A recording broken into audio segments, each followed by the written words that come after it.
안녕하세요. 저는 김영이라고 합니다. 제 이야기를 들어주시겠어요? 올해 추석은 유난히 날씨가 좋았습니다. 창으로 들어오는 가을 햇살을 보며 저는 마지막 전을 부치고 있었어요. 남편이 세상을 떠난 지 벌써 5년. 혼자 사는 집이지만 오늘만큼은 온 가족이 모일 거라는 기대에 새벽부터 부엌을 지켰습니다. 하나뿐인 아들 민수와 며느리 그리고 손자 준호까지 1년에 몇 번이나 되겠어요. 그래서 더 정성껏 음식을 준비했습니다. 갈비찜, 잡채, 동그랑땡, 그리고 아들이 어릴 적부터 좋아하던 호박전까지 상위가 음식으로 가득 찼습니다. 오전 10시쯤 오기로 했는데 11시가 넘어도 연락이 없었어요. 전화를 걸어봤지만 받지 않더군요. 점심때가 훌쩍 지나 오후 3시가 되어서야 겨우 전화가 왔습니다. 어머니, 길이 막혀서요. 곧 갈게요. 아들의 목소리는 어딘지 모르게 차갑고 건조했습니다. 저는 애써 밝게 대답했어요. 그래, 천천히 와. 조심해서. 다시 음식을 데우기 시작했습니다. 식어버린 갈비찜을 다시 끓이고 굳은 전을 프라이팬에 올렸죠. 2시간을 더 기다려 저녁 무렵이 되어서야 현관문이 열렸습니다. 어서 와, 많이 힘들었지? 그런데 문을 열고 들어온 아들과 며느리의 표정이 이상했습니다. 명절에 부모를 찾아온 자식의 얼굴이 아니었어요. 무언가 귀찮은 일을 해치우러 온 사람 같은 느낌이랄까요? 준호는 피곤하다고 처갓집에 두고 왔어요. 며느리가 무심하게 대답했습니다. 손자 얼굴 한번 보는 게 그렇게 어려운 일인가 싶었지만 꼭 참았습니다. 그래, 많이 배고플 텐데 어서 들어와. 상 다 차려놨어. 하지만 며느리가 먼저 입을 열었습니다. 어머님, 저희 오는 길에 휴게소에서 먹었어요. 그 한마디에 온종일 준비한 음식들이 한순간에 의미를 잃어버렸습니다. 저는 아무 말 없이 물 한 잔을 마셨어요.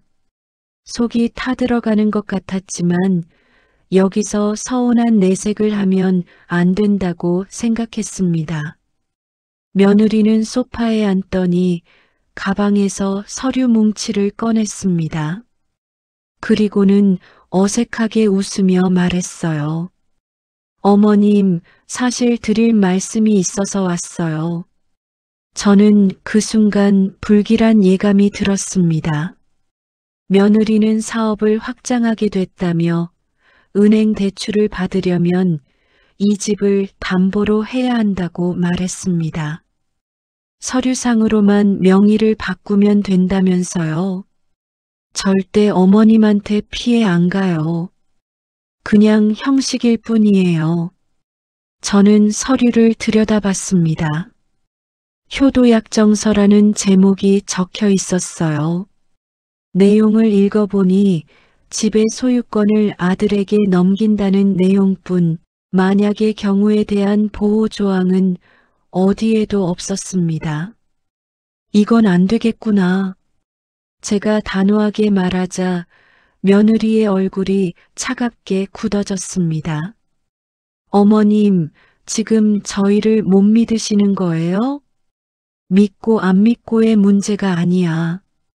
이 집은 너희 아버지와 내가 평생 일해서 마련한 거란다.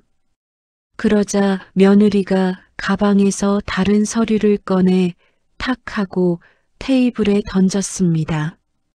등기부등본이었어요. 소유자란에는 이미 아들 이름이 적혀 있었습니다.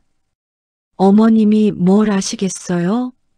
지난번에 은행 서류 도와달라고 할 때 그때 인감 받아서 다 처리했어요. 이미 이 집은 법적으로 저희 거예요. 온몸의 피가 차갑게 식는 기분이었습니다.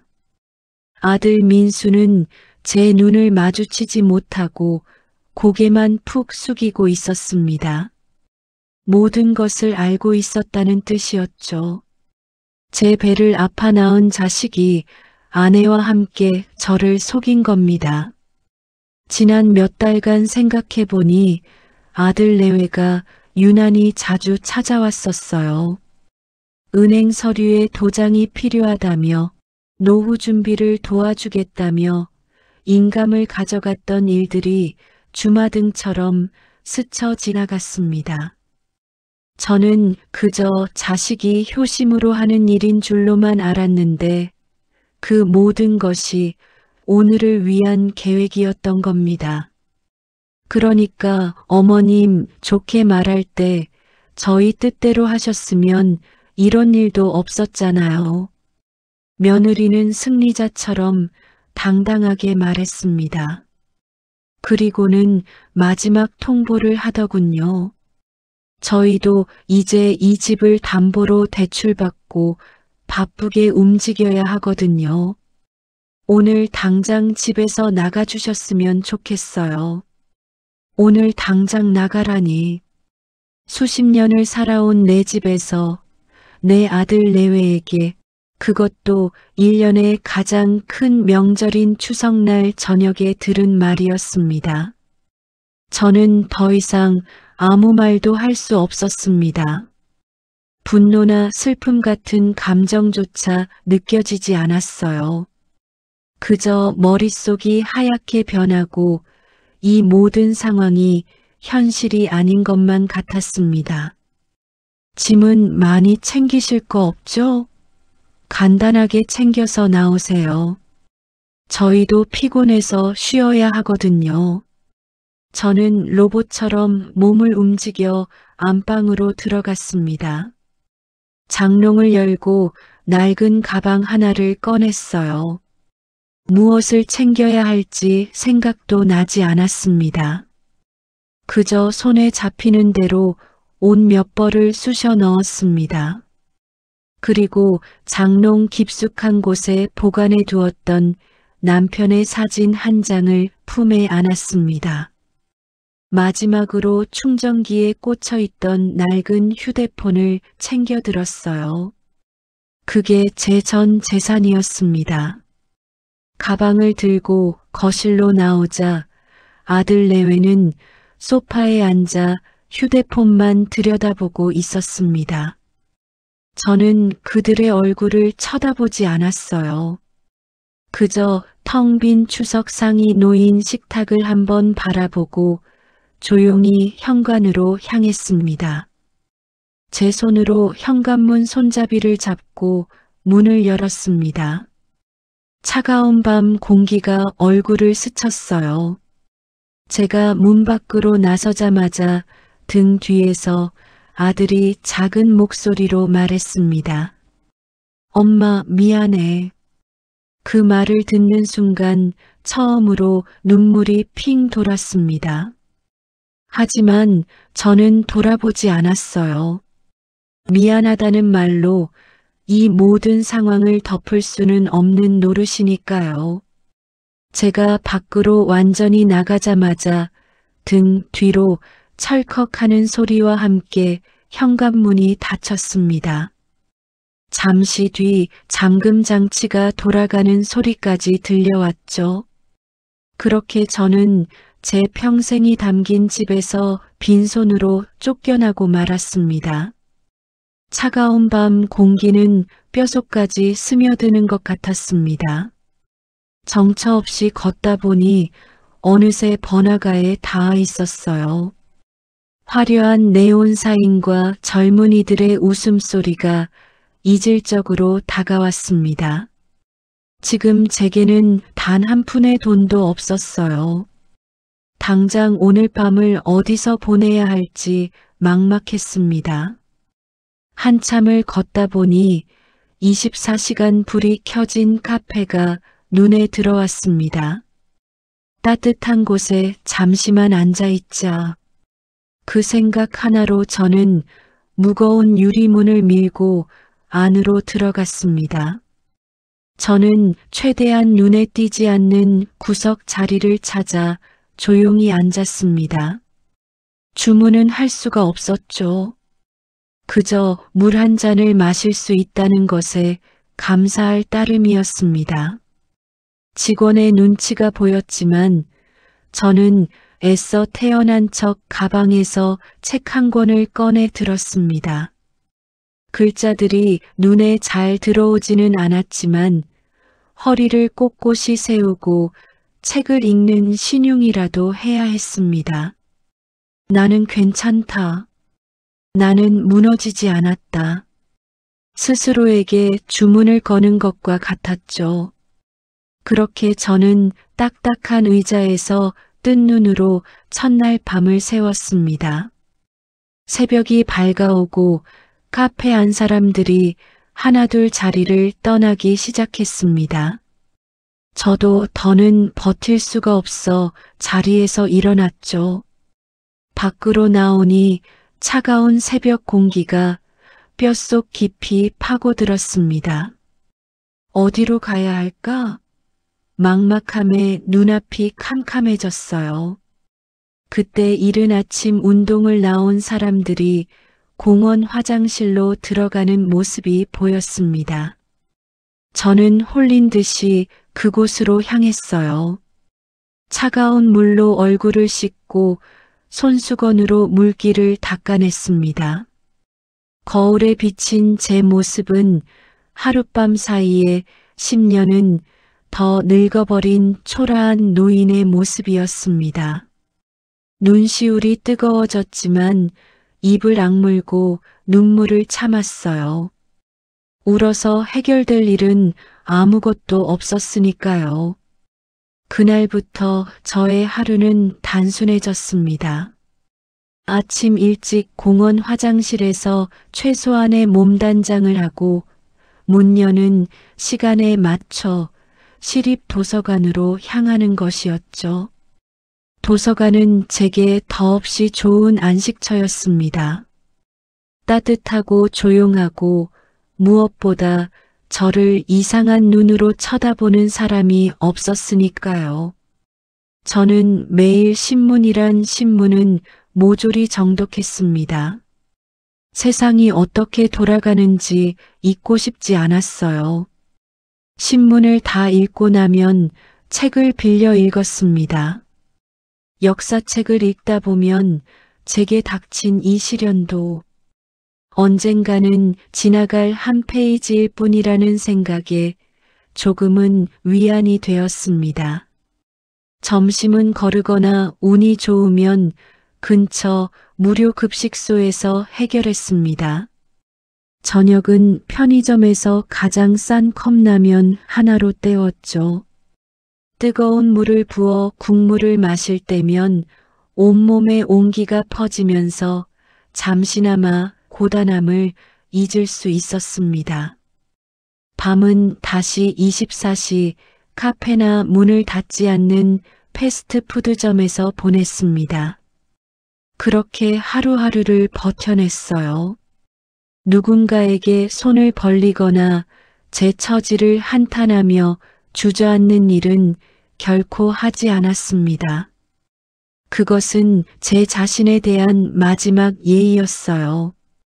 도서관에 다닌 지 일주일쯤 되었을까요? 매일 같은 자리에 앉아 책을 읽는 저를 유심히 보던 젊은 사서가 있었습니다. 어느 날 오후 그 사서가 제게 조용히 다가와 따뜻한 차 한 잔을 건네더군요. 어르신 매일 오시네요. 책을 참 좋아하시나 봐요. 멋쩍게 웃으며 건네는 그 차 한 잔에 얼어붙었던 마음이 스르륵 녹아내리는 것 같았습니다. 고마워요, 젊은이. 저는 그 말 한마디밖에 할 수 없었죠. 그날 이후로 사서는 가끔 제게 따뜻한 차를 가져다 주었고, 우리는 짧은 눈인사나 목례를 나누는 사이가 되었습니다. 세상이 저를 완전히 버린 것은 아니라는 생각에 다시 한번 살아갈 용기를 얻었습니다. 어느 날 저녁 컵라면으로 끼니를 때우기 위해 늘 앉던 공원 벤치에 자리를 잡았는데 술에 취한 듯 보이는 한 노인이 제게 다가와 시비를 걸었어요. 여긴 내 자리야. 비켜. 그는 목소리가 투박스럽고 위협적이었습니다. 주변 사람들이 힐끔거렸지만 누구 하나 나서는 사람은 없었죠. 저는 굳이 그와 다투고 싶지 않았습니다. 자리에서 일어나려다가 문득 그의 남루한 옷차림과 추위에 떨고 있는 어깨를 보았습니다. 저보다 더 절박한 사람이겠지요. 저는 가방에서 주머니에 넣어두었던 핫팩 하나를 꺼냈습니다. 어르신, 날이 많이 춥지요. 자리는 비켜드릴 테니 이거라도 손에 쥐고 계세요. 제 뜻밖의 행동에 그는 잠시 할 말을 잃은 듯 저를 멍하니 쳐다보았습니다. 뭐야? 내가 이런 거나 받으려고 그런 줄 알아? 그는 여전히 투박스러웠지만 목소리는 아까보다 훨씬 누그러져 있었습니다. 우리 같은 처지에 서로 으르렁거려서 뭘 하겠어요? 이 추운 밤 싸우지 않고 넘기는 게 서로에게 좋은 일 아니겠어요? 제 말에 그는 더 이상 아무 말도 하지 못하고 제가 내민 핫팩을 받아들었습니다. 다투지 않고 이기는 법. 그것은 힘이 아닌 지혜에서 나온다는 것을 저는 제 고단한 삶을 통해 배우고 있었습니다. 열흘째 되던 밤이었습니다. 그날따라 유난히 몸이 으슬으슬하고 추웠어요.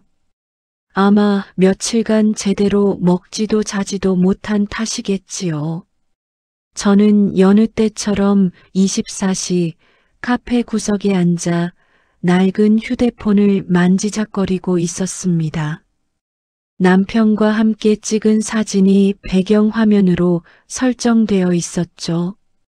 환하게 웃고 있는 그의 얼굴을 보고 있자니 서러움이 복받쳐 올라 눈물이 핑 돌았습니다. 여보, 나 어떡하면 좋아요? 마음속으로 수없이 되뇌었지만 돌아오는 대답은 없었습니다. 그때였습니다. 제 낡은 휴대폰이 요란한 벨소리를 내며 울리기 시작한 것은 화면에 뜬 것은 모르는 번호였습니다. 이 시간에 저를 아는 사람도 없는데 누가 전화를 했을까? 저는 잠시 망설이다가 조심스럽게 통화 버튼을 눌렀습니다. 여보세요? 수화기 너머에서는 거친 숨소리와 함께 다급한 젊은 남자의 목소리가 들려왔습니다. 선생님, 저 정우입니다. 일이 잘못됐어요. 최 부사장이 우리 기술 자료를 전부 경쟁사에 넘겨버렸습니다. 투자자들도 전부 등을 돌렸고요. 선생님, 저 이제 어떻게 해야 합니까? 청년의 목소리는 절박함과 분노, 그리고 두려움으로 심하게 떨리고 있었습니다. 저는 그가 말하는 정우가 누군지, 최 부사장은 또 누군지 전혀 알지 못했죠. 전화를 잘못 걸었다는 것을 단번에 알 수 있었습니다. 보통 때 같았으면 전화 잘못 거셨어요 하고 바로 끊었을 겁니다. 하지만 그럴 수가 없었어요. 그의 절박한 목소리에서 며칠 전 모든 것을 잃고 길거리에 나앉았던 제 모습이 겹쳐 보였기 때문입니다. 저는 잠시 숨을 고르고 최대한 차분하고 부드러운 목소리로 말했습니다. 젊은이 누군지는 모르겠지만 잠시 숨부터 고르게. 그렇게 서두르면 될 일도 안 되는 법이야. 제 말에 수화기 너머의 청년은 순간 말을 잃었습니다. 아마 당황했겠지요. 잠시 동안 침묵이 흘렀습니다. 이윽고 그는 흐느끼는 목소리로 물었습니다. 누구세요? 선생님 아니셨어요? 나는 젊은이가 찾는 사람이 아닌 것 같네. 전화 잘못 걸었어. 제 대답에 청년은 아, 죄송합니다 하고 황급히 전화를 끊으려 했습니다. 저는 저도 모르게 다급하게 외쳤습니다. 잠깐만. 수화기를 내려놓으려던 그의 움직임이 멈칫하는 것이 느껴졌습니다. 젊은이, 자네가 찾는 사람은 아니지만 그래도 한마디만 하고 싶어서 그러네. 세상에 무너지지 않는 것은 없지만 다시 쌓아 올리지 못할 것도 없는 법이야. 지금 당장 끝난 것 같아도 숨을 고르고 다시 보면 분명 길이 보일 걸세. 제 말이 끝나기 무섭게 수화기 너머에서 끓어오르는 울음소리가 터져나왔습니다. 아이처럼 서럽게 우는 소리였어요. 울어서 해결될 일은 아무것도 없었으니까요. 그렇게 서두르면 될 일도 안 되는 법이야. 제 말에 수화기 너머의 청년은 순간 말을 잃었습니다. 아마 당황했겠지요. 잠시 동안 침묵이 흘렀습니다. 이윽고 그는 흐느끼는 목소리로 물었습니다. 누구세요? 선생님 아니셨어요? 나는 젊은이가 찾는 사람이 아닌 것 같네. 전화 잘못 걸었어. 제 대답에 청년은 아, 죄송합니다 하고 황급히 전화를 끊으려 했습니다.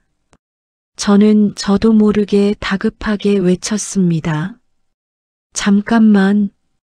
수화기를 내려놓으려던 그의 움직임이 멈칫하는 것이 느껴졌습니다. 젊은이, 자네가 찾는 사람은 아니지만 그래도 한마디만 하고 싶어서 그러네. 세상에 무너지지 않는 것은 없지만 다시 쌓아 올리지 못할 것도 없는 법이야. 지금 당장 끝난 것 같아도 숨을 고르고 다시 보면 분명 길이 보일 걸세. 제 말이 끝나기 무섭게 수화기 너머에서 끓어오르는 울음소리가 터져나왔습니다. 저는 그가 울음을 그칠 때까지 아무 말 없이 조용히 기다려 주었습니다. 한참을 울던 청년은 겨우 감정을 추스르고 떨리는 목소리로 말했습니다. 죄송합니다. 정말 죄송합니다. 제가 너무 경솔했습니다. 아니네. 사람이 살다 보면 그럴 때도 있는 거지. 나도 그랬고 누구나 다 그런 법이야. 어르신은 누구신데 제게 이런 말씀을 해주시는 겁니까? 청년이 물었습니다. 저는 잠시 망설이다가 희미하게 웃으며 대답했어요.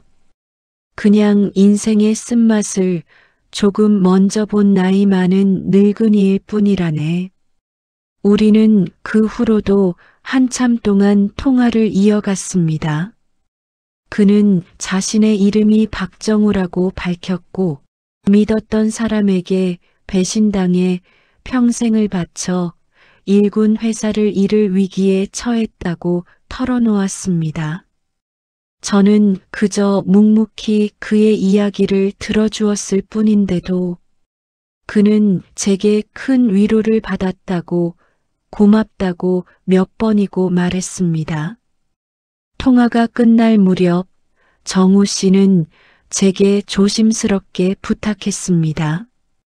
어르신, 정말 염치 없는 부탁인 줄 압니다만 혹시 딱 한 번만 만나뵐 수 있을까요?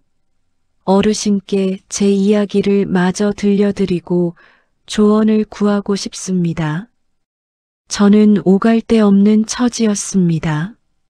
누군가를 만나 조언을 해줄 입장은 더더욱 아니었죠. 하지만 저를 붙잡고 늘어지는 그의 절박함을 외면할 수가 없었습니다. 저는 제가 매일같이 시간을 보내는 시립도서관을 알려주었습니다. 내일 오후 2시에 시립도서관 3층 인문학 서적 코너에 있을 걸세. 나를 찾을 수 있겠나? 네, 꼭 가겠습니다. 정말 감사합니다, 어르신. 그렇게 우리는 다음 날 만날 것을 약속하고 전화를 끊었습니다. 통화가 끝나자 카페 안의 소음이 다시 귀에 들어왔습니다. 저는 한동안 멍하니 휴대폰 화면만 바라보았어요. 잘못 걸려온 전화 한 통. 이것이 과연 우연이기만 할까요? 그날 밤 저는 아주 오랜만에 얕은 잠에 빠져들 수 있었습니다. 다음 날 저는 약속 시간에 맞춰 시립도서관 3층으로 향했습니다. 어제와 같은 옷이었지만 아침에 공원 화장실에서 평소보다 더 정성껏 얼굴을 씻고 머리를 빗었습니다. 초라한 행색일지언정 사람을 만나는 최소한의 예의는 지켜야 한다고 생각했기 때문입니다.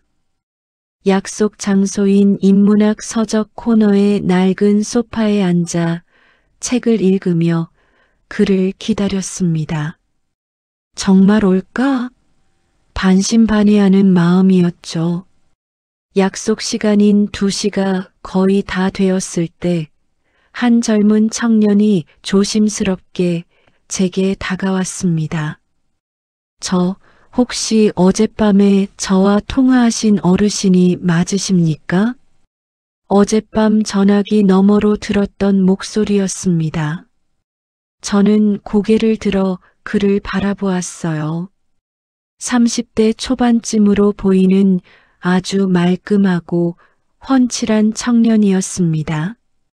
좋은 옷을 입고 있었지만 얼굴에는 수심이 가득했고 눈밑은 거무죽죽했습니다.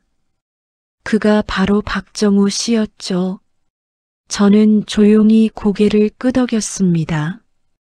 그러자 그는 제 앞에서 90도로 허리를 숙여 정중하게 인사를 했습니다. 찾아와 주셔서 정말 감사합니다, 어르신. 저는 그를 데리고 도서관 밖으로 나왔습니다. 이야기는 나가서 하지. 여긴 다른 사람들에게 방해가 되니. 정우 씨는 잠시 망설이더니 제게 조심스럽게 제안했습니다. 어르신 괜찮으시다면 제가 식사라도 함께 대접하고 싶습니다. 괜찮은 곳을 예약해뒀습니다. 저는 그의 호의를 거절하지 않았습니다. 마침 배가 고프기도 했고 그가 어떤 사람인지 조금 더 지켜보고 싶었기 때문입니다.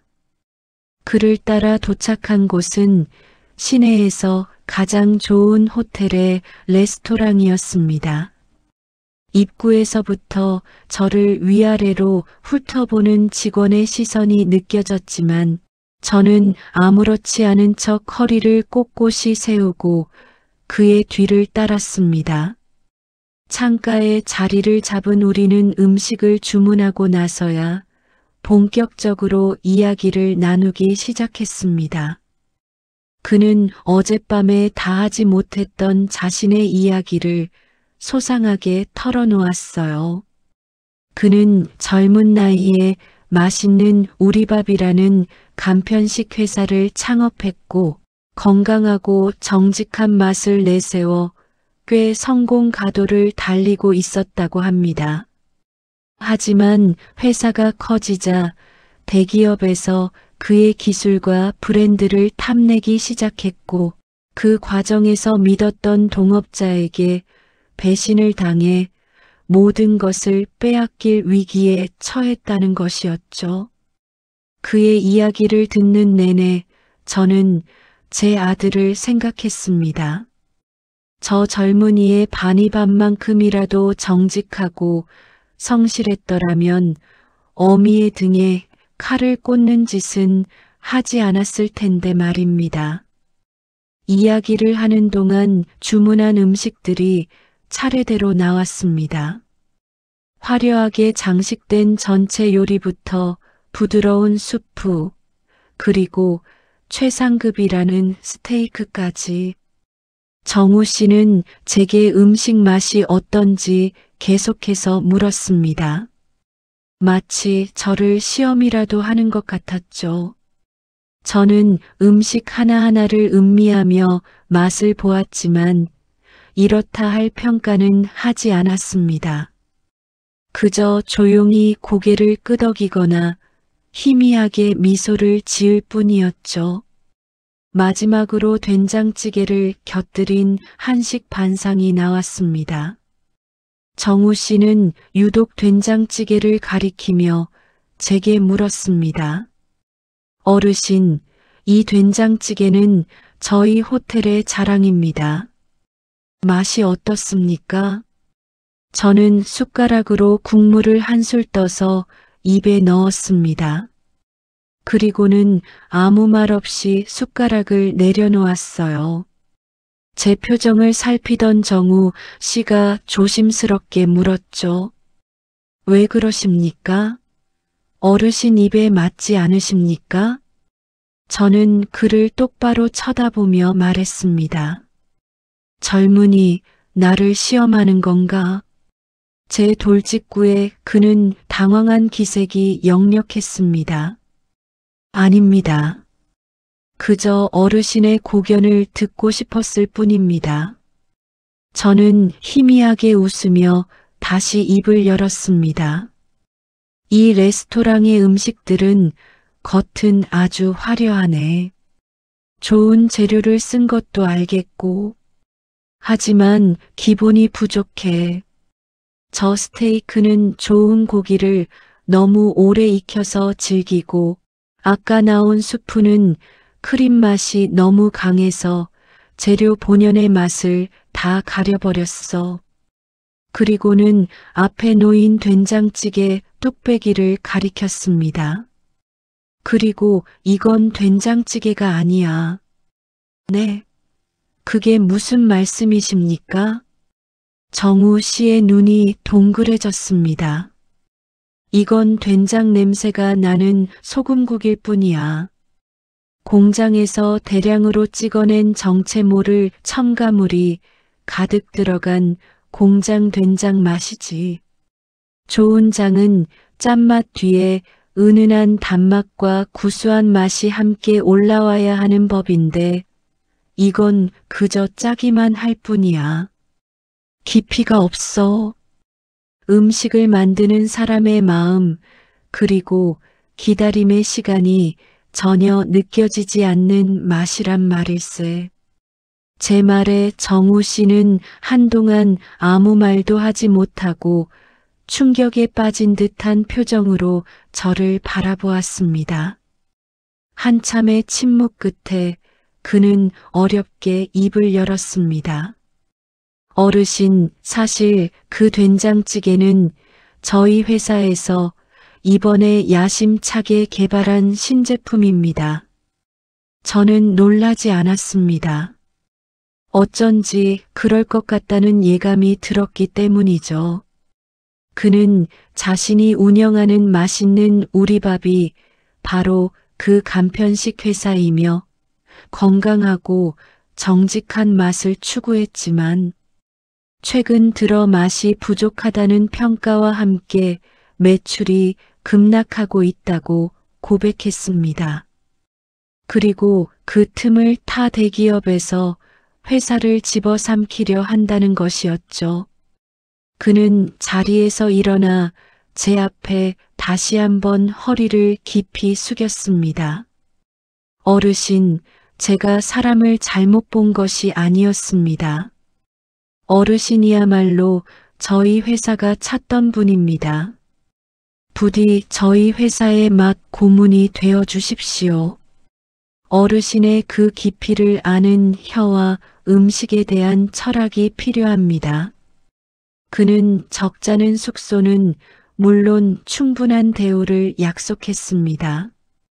길거리를 전전하던 늙은이에게 갑자기 찾아온 믿을 수 없는 기회였습니다. 저는 잠시 창밖을 바라보았습니다. 화려한 도시의 풍경이 펼쳐져 있었지만 제 눈에는 그저 차갑고 쓸쓸하게만 보였죠. 저에게는 돌아갈 집도 기다리는 가족도 없었습니다.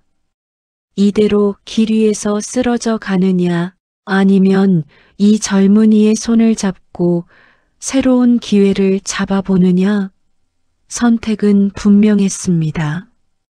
저는 제 손을 내려다보았습니다. 평생 음식 만들고 가족들을 위해 희생하며 거칠어진 손이었죠. 이 손으로 다시 무언가를 시작할 수 있을까요? 저는 정우 씨를 향해 고개를 돌렸습니다. 그의 눈에는 절박함과 함께 진심 어린 존경심이 담겨 있었습니다. 좋네. 내가 가진 것이라고는 낡은 몸뚱이와 오래된 손맛밖에 없지만 그것이라도 젊은이에게 도움이 된다면 기꺼이 돕겠네. 제 대답에 정우 씨의 얼굴이 환해졌습니다. 그는 제 손을 덥석 잡으며 몇 번이고 고맙다고 말했습니다. 잘못 걸려온 전화 한 통이 제 인생의 두 번째 막을 열어주고 있었습니다. 박정우 씨가 마련해준 숙소는 작지만 아늑한 오피스텔이었습니다. 평생을 살아온 집만큼은 아니었지만 차가운 길바닥과 시끄러운 카페에 비하면 천국이나 다름없었죠. 따뜻한 물로 몸을 씻고 푹신한 침대에 누우니 며칠 만에 처음으로 깊은 잠을 잘 수 있었습니다. 다음 날 아침 저는 정우 씨가 보내준 차를 타고 회사로 첫 출근을 했습니다. 맛있는 우리밥이라는 이름이 적힌 건물 앞에 내렸을 때 저는 잠시 모든 것이 꿈인가 싶어 제 볼을 꼬집어 보기도 했습니다. 정우 씨는 제게 고문실이라며 아담한 방 하나를 내어주었습니다. 창밖으로 도시의 풍경이 시원하게 내다보이는 좋은 자리였어요. 그는 이어서 제품 개발팀을 제게 소개했습니다. 팀원들은 모두 제 손주뻘쯤 되어 보이는 젊은이들이었습니다. 여기 계신 분이 앞으로 저희 신제품 개발을 총괄해 주실 김영희 고문님이십니다. 정우 씨의 소개에 젊은이들은 자리에서 일어나 제게 꾸벅 인사를 했지만 그들의 눈빛에서는 환영보다는 의구심이 더 많이 읽혔습니다. 특히나 팀장을 맡고 있다는 이상훈이라는 젊은이는 노골적으로 저를 탐탁지 않아 하는 눈치였습니다.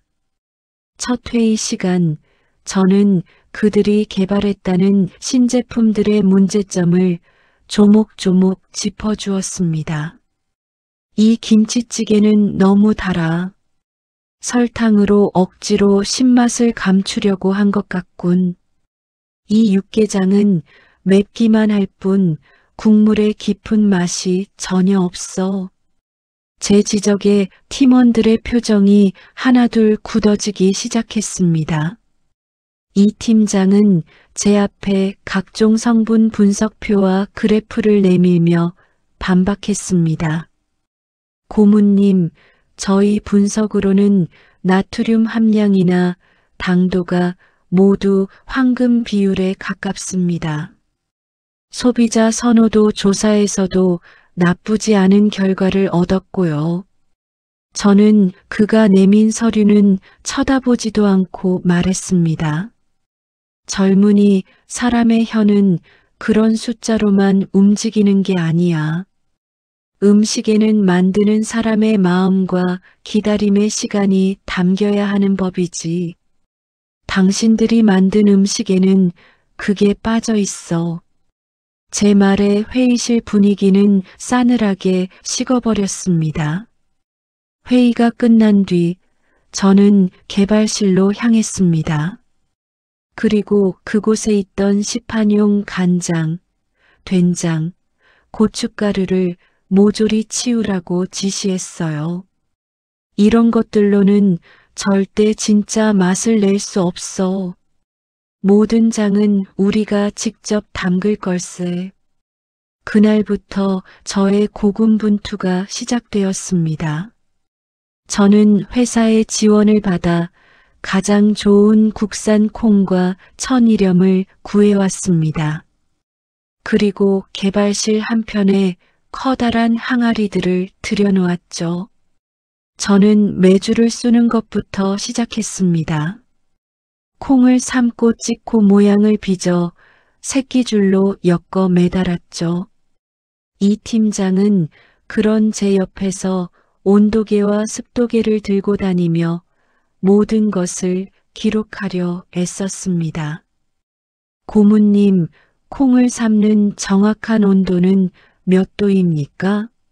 메주를 건조하는 최적의 습도는 몇 %죠?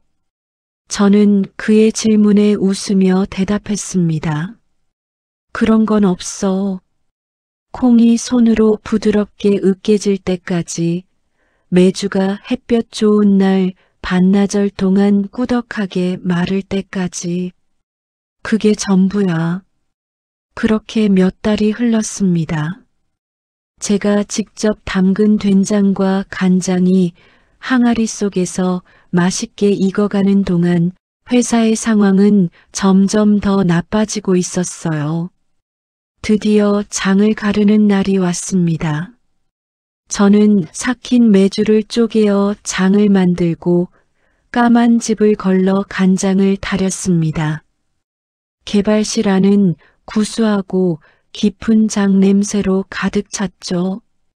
저는 팀원들을 모두 불러 모아 제가 새로 담근 된장으로 끓인 찌개와 그들이 과학적인 데이터로 만들었다는 된장으로 끓인 찌개를 각각 맛보게 했습니다. 결과는 말할 필요도 없었죠. 그들이 만든 찌개는 짠맛만 강하고 텁텁했지만 제가 끓인 찌개는 짜면서도 구수하고 끝맛은 은은하게 달았습니다. 그제야 팀원들의 표정이 달라지기 시작했습니다. 특히 이 팀장의 충격이 가장 커 보였어요. 그는 아무 말 없이 2개의 찌개를 번갈아 맛보더니 조용히 제게 다가와 고개를 숙였습니다. 고문님, 제가 어리석었습니다.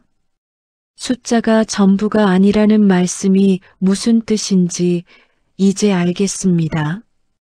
제시도 고 8챕터도 그날 이후 개발팀의 분위기는 180도 달라졌습니다.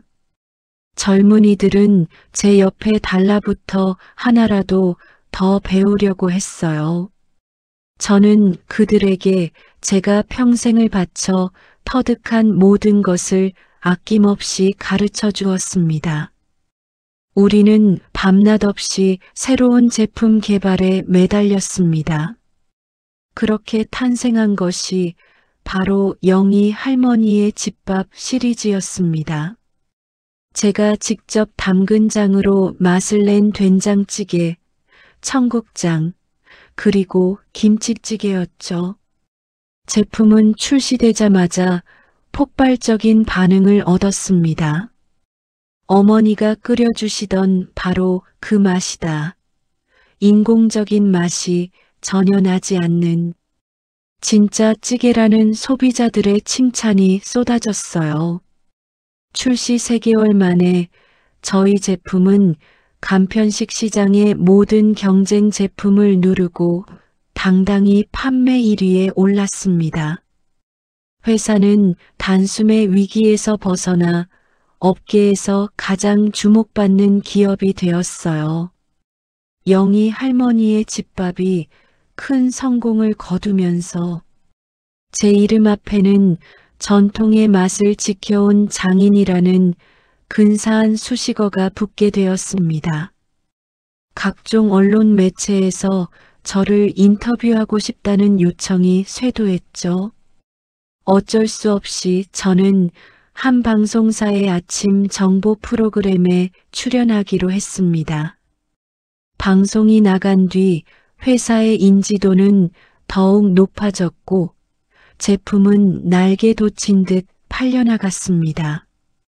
하지만 그 방송을 저를 내쫓았던 아들 내외가 보게 될 줄은 꿈에도 몰랐습니다. 어느 날 오후 비서가 조심스럽게 제게 인터폰을 했습니다. 고모님, 아드님께서 찾아오셨습니다. 그 말을 듣는 순간 심장이 쿵하고 내려앉는 것 같았습니다. 올 것이 왔구나. 몇 달 만에 마주한 아들 민수의 모습은 그야말로 초라함 그 자체였습니다. 값비싸 보이던 양복은 구겨져 있었고 얼굴은 까칠하고 수척해 보였죠. 어머니, 아니 고모님, 사업이 많이 힘듭니다. 방송 봤습니다. 돈 많이 버셨더군요. 저 어머니 아들 아닙니까? 사업 자금 좀 도와주실 수 없습니까? 기가 막혀서 말이 나오지 않았습니다. 추석날 밤 저를 매정하게 내쫓을 때는 언제고 이제 와서 아들이라는 권리를 내세우며 돈을 요구하다니요. 너는 나를 어머니라고 생각하지 않는데 내가 왜 너를 아들이라고 생각해야 하지? 제 말에 아들의 얼굴이 일그러졌습니다. 그는 협박하기 시작했어요. 세상 사람들에게 제가 자기 아들을 길바닥에 내쫓은 비정한 어머니라고 폭로하겠다고요. 바로 그때 정우 씨가 고문실 문을 열고 들어왔습니다. 누가 마음대로 폭로를 한다는 겁니까? 여기는 회사입니다. 그리고 김영희 고문님은 저희 회사의 가장 중요한 어른이시고요. 정우 씨는 곧장 보안팀을 호출했고 아들은 결국 무력하게 끌려나가고 말았습니다. 며칠 뒤 며느리는 더 교활한 방법을 택했습니다. 인터넷 언론 매체를 통해 저를 비정한 어머니로 몰아가는 거짓 기사를 퍼뜨렸죠. 하지만 저희 회사 법무팀은 이미 준비가 되어 있었습니다. 아들 내외가 저를 속여 집을 가로채고 증여세를 한 푼도 내지 않았다는 증거를 국세청에 제보한 것입니다. 얼마 지나지 않아 그들에게 수억 원에 달하는 세금 추징 고지서가 발송되었습니다.